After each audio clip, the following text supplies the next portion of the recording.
Boa noite, irmãos. Tudo bem com vocês? Vamos à nossa aula de hoje, aula 4, da página 15 até a página 18.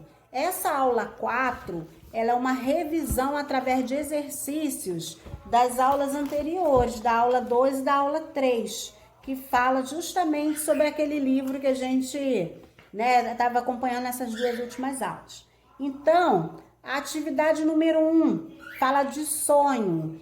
Hoje eu vou dar uma base bíblica, tá? Para cada um dos tópicos, porque eu passei por eles, mas eu não falei a base bíblica. Tem na apostila, mas eu não li com vocês. Então, como é uma aula mais curtinha, só sobre atividades, então eu vou fazer assim, tá? Essa aula 4, vocês vão realizar a atividade, eu vou explicar cada uma, vocês vão preencher e vão fotografar preenchido e colocar no grupo para eu fazer a correção, tá bom? Serão duas atividades. Lembra que eu disse no início que quando chegasse na quarta aula teria uma atividade? A gente vai fazer 3 atividades avaliativas. Então, nessa aula 4 serão duas. Primeiro é o preenchimento da apostila, dessas páginas de atividades. A segunda vai ser um organograma que eu vou fotografar, vou pôr no grupo e vocês vão fazer um e me entregar na igreja a partir de quarta-feira, tá bom? Então vamos lá. Atividade número 1 tá falando sobre sonho.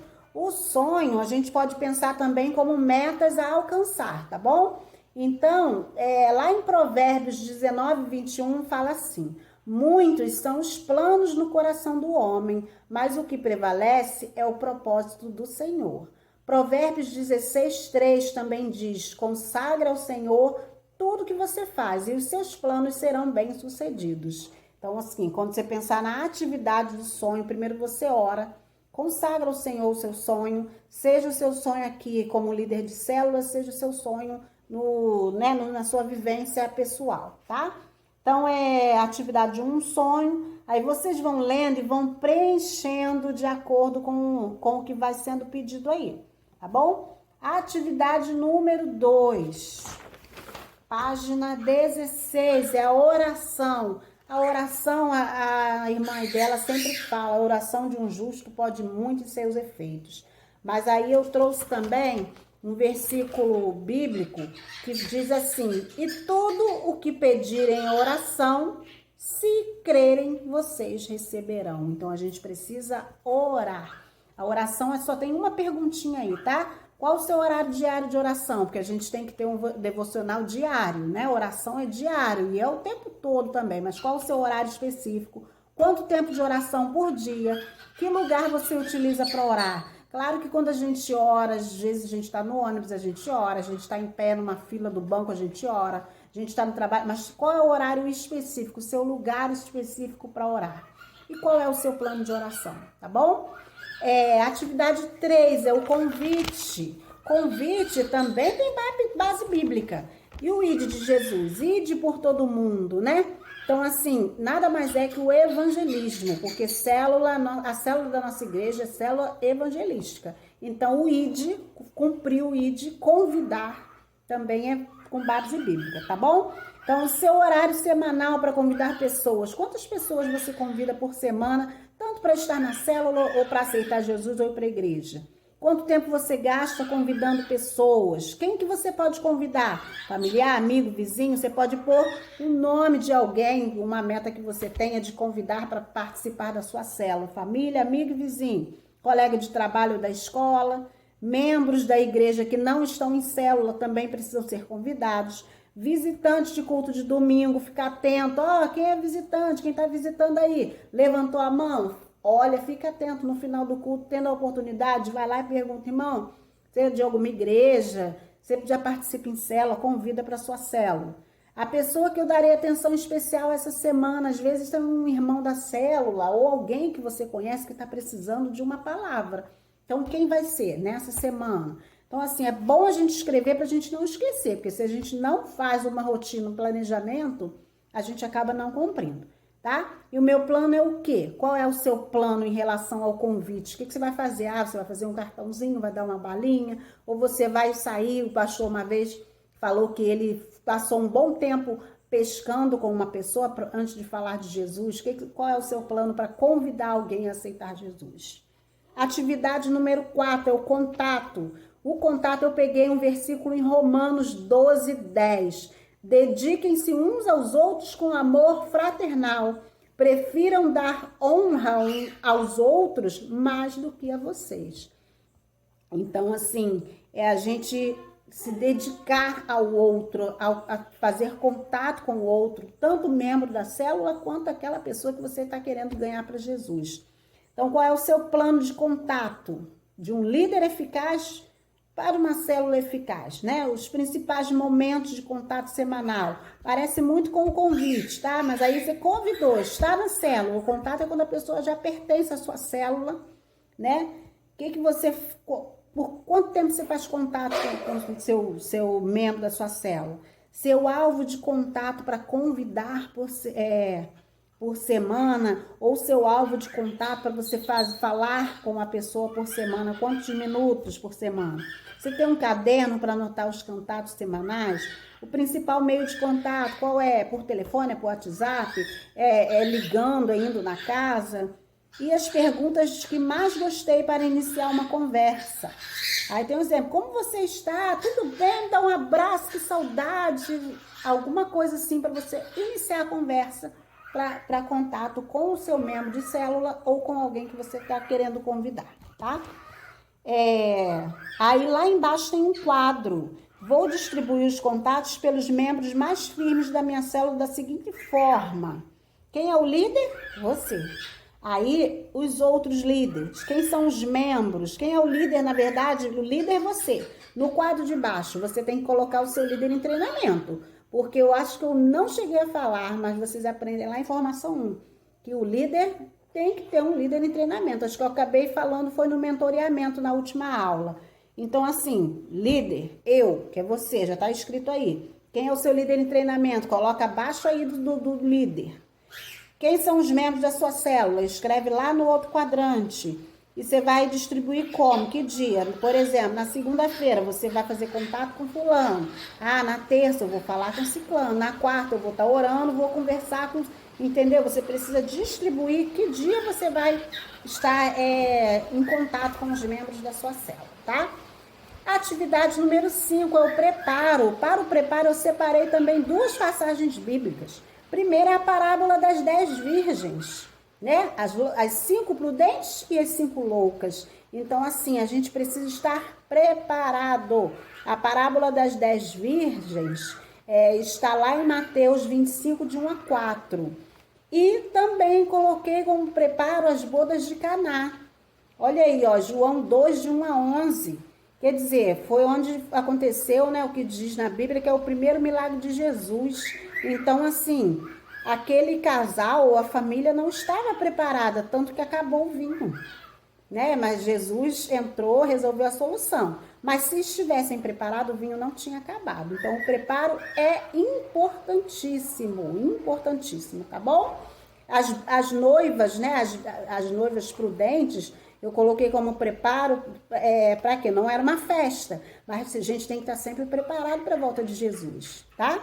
Então, não estou falando em preparo em relação à célula, convite, essas coisas assim, mas é em preparação pessoal, espiritual, tá? Aí o preparo, atividade 5, o horário, quanto tempo você usa para se preparar, para ler o estudo, porque mesmo que você não vá dar o estudo da célula, mesmo que seja um outro membro, mas você como líder, você precisa também saber o estudo, se preparar, ler o estudo, porque para você não ser pego de surpresa, porque vai que aquele membro que você distribuiu a função de dar o estudo, ele não vai, aí você não se preparou, você não estudou, aí fica chato, né? Então, assim, independente de qualquer coisa, você precisa estar preparado. É o estudo, ver o local, o tempo, né? As perguntas pessoais que você pode falar na célula, é o preparo para o encontro, aí tudo isso você precisa anotar aí, tá bom? Nesse quadro de atividade número 5, que é o preparo.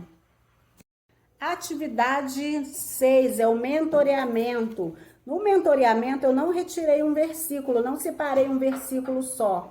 No mentoreamento, dê uma olhada nos 4 evangélicos e vejam o exemplo de Jesus, tá? Então, o versículo separado para isso aí, na verdade, são os 4 evangelhos.